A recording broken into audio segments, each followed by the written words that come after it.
सेना के तीनों कमान की तरफ से भव्य दृश्य,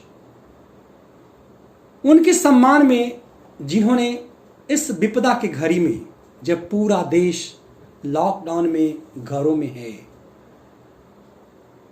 तो धरती पर भगवान के रूप में कहे जाने वाले डॉक्टरों ने जो सेवा की है,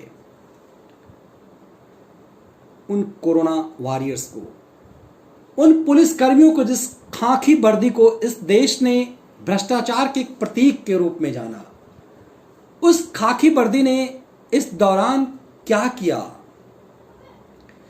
अकेले घर में रह रहे बुजुर्गों के जन्मदिन मनाए, सड़कों पे जिहादियों द्वारा हमला करने के बाद भी अपना आपा नहीं खोया, सेवा के भाव में दिखे वर्दी वाले कोरोना वॉरियर्स के रूप में, कोरोना योद्धा के रूप में सामने आए। ये वक्त आसान नहीं था। आसान नहीं था कि जब जाहिल जमातियों के गिरोह ने देश में कोरोना फैलाने की साजिश रची। आसान नहीं था कि धर्मांधों को यह समझाया जा सके कि ऐसे विपदा के बेला में आप सबको सामूहिक रूप से किसी मस्जिद में या फिर मंदिरों में भी नहीं इकट्ठा होना है। यह आसान नहीं था, लेकिन यह संभव हो पाया। कभी बलपूर्वक बल प्रयोग करके, लाठियों से, तो कभी प्यार से कुछ गाना बजाना करके, पुलिस ने नृत्य करके, गा करके भी लोगों को घर में रहने के लिए आग्रह किया और वो सफल हुए। डॉक्टरों ने 24 घंटे लगातार काम किया। आज देश ये महसूस कर रहा है कि उनका सम्मान हो, उनका मनोबल हो।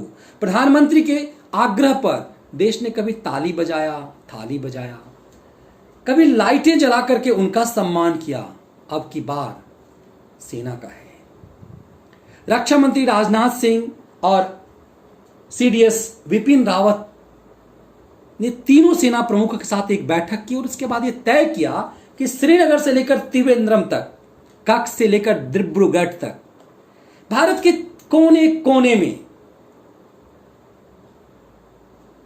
आर्मी के जवान, एयरफोर्स के जवान और समुद्र में हमारे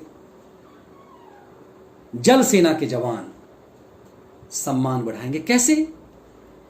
हेलीकॉप्टर से अस्पतालों पे पुष्प की बारिश होगी।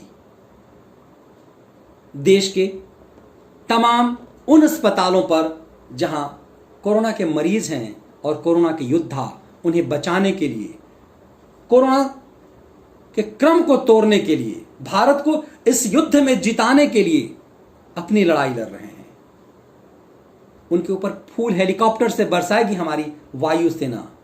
अक्सर हमारी वायुसेना बम के गोले दुश्मनों के ऊपर फेंक कर उनकी छाती छल्ली करती है, उन्हें तहस नहस करती है।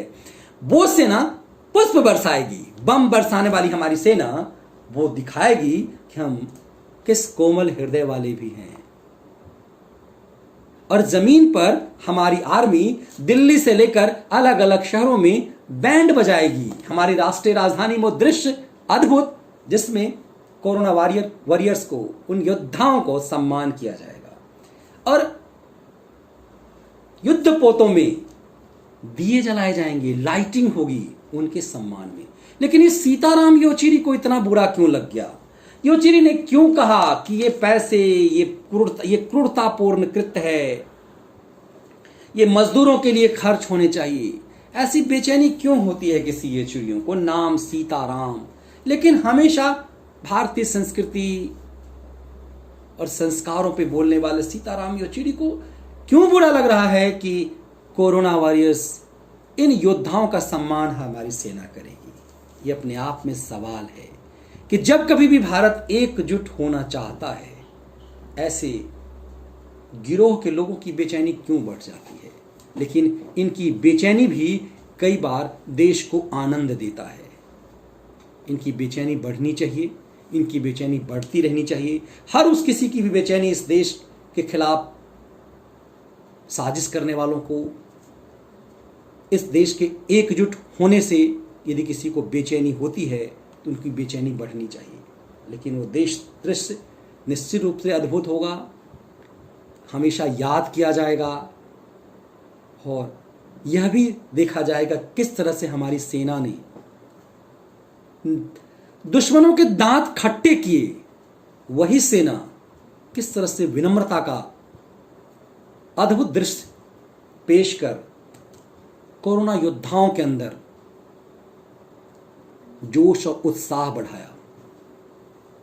सेना का यह स्वरूप इतिहास में हमेशा याद किया जाएगा और भारत कैसे फाइट करके एकजुट होकर के लड़ा, दुनिया ये भी देखेगा।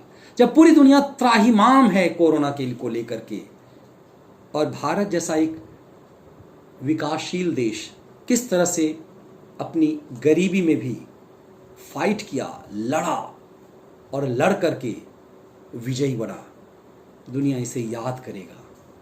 किस तरह से योजनाबद्ध तरीके से भारत का नेतृत्व लड़ा और पूरी भारत की जनता एक एक करके एकजुट रही जब देश पर विपदा आई।